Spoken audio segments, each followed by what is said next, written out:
Good morning and welcome back. As you can see, Mape and I are out here in the rain this morning, and I heard the rain started about 5:30 and it's been on and off since then.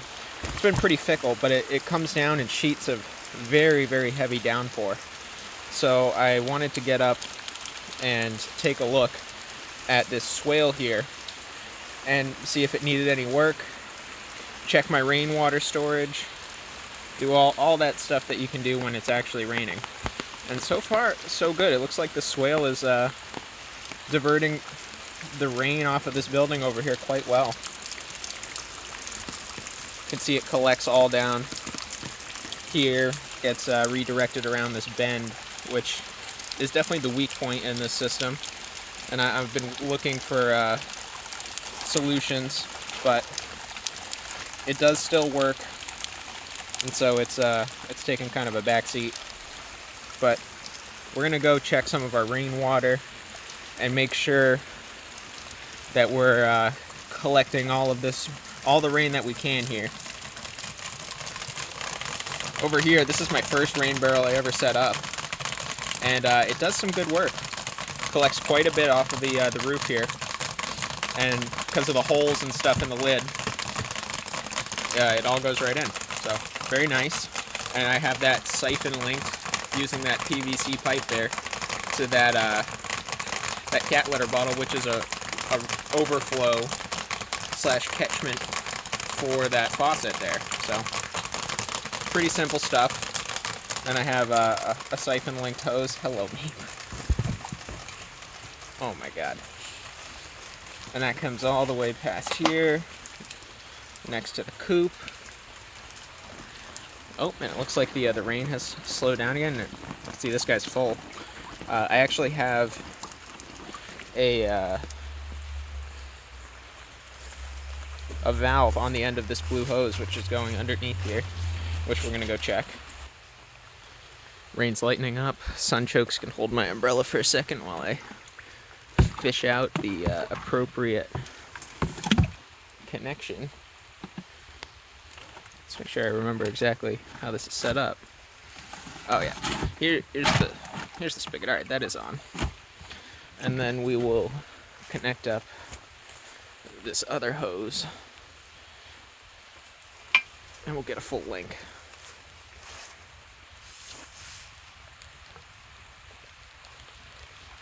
And that's how you start up the siphon hose again. All you have to do is just lower it. Boom, that's flowing.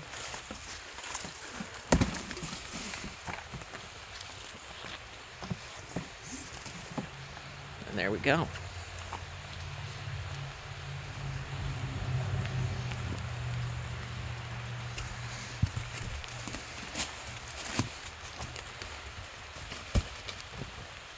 Happy dog.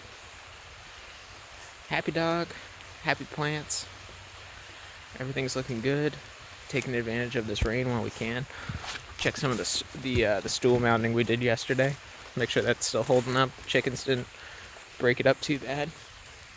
Here's that Maine honeyberry plant. You can see it's doing just fine. Excellent. It's a good reminder to go check those potatoes while we're out here too. Maybe. That swale runs all the way through here, deposits out into this pear tree. You can see it's not full, but it does have water in there. Oh wow. This button bush is actually really taken off this year. Glad to see it's recovered from its mite infestation. There's like a button bush mite that specially adapted to take advantage of these plants, and you can see here, this is what damage from that mite looks like. It's pretty interesting. It gets pink. I've never quite seen anything like it, but you know, every dog has his day, right? Right?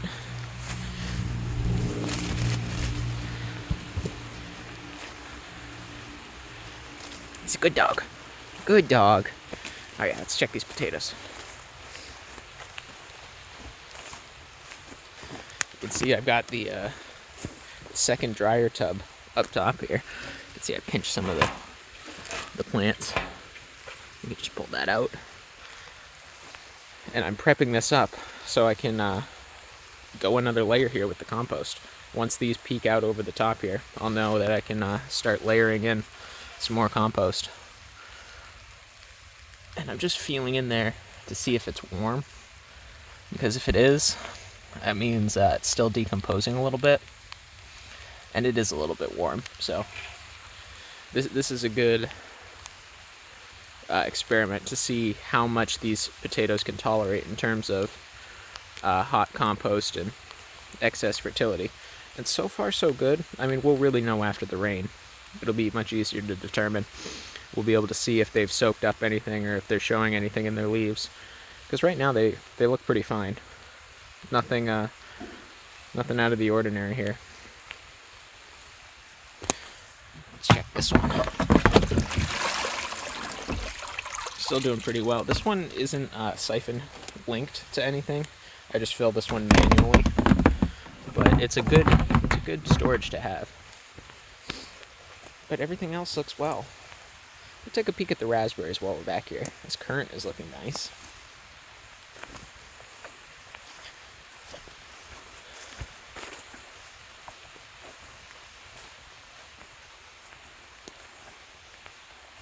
Oh, I'm starting to see some red. These are the first plants that I ever put in here. And I started with about 10 raspberry plants, 5 of each cultivar. I got a June bearing and an ever bearing, and then proceeded to plant them in the same place and lose track of what's what. So now I have raspberries, and they're freaking excellent. They really are. A plant, you can see that they spread underground by root. So a little plant like this, I can just take my shovel, dig up around, and then that's a plant I can transplant. And they spread just slow but steady.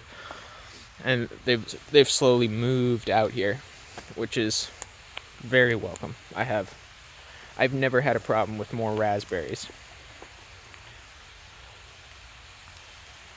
And a couple of years ago, I actually got some gold raspberries, which finally, after doing a little bit of cutting back here, still need to clean up back there, they're finally getting enough light that they've actually set some fruit. So that's exciting. I'm looking forward to trying that and harvesting some of these plants and putting them elsewhere. But you can see here that these cultivar raspberries have much smaller thorns than, say, a wild raspberry.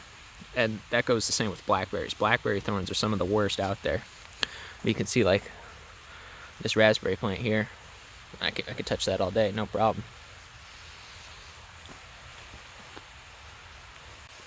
Go grab that umbrella before I forget it. And before this rain picks back up. All right, one more.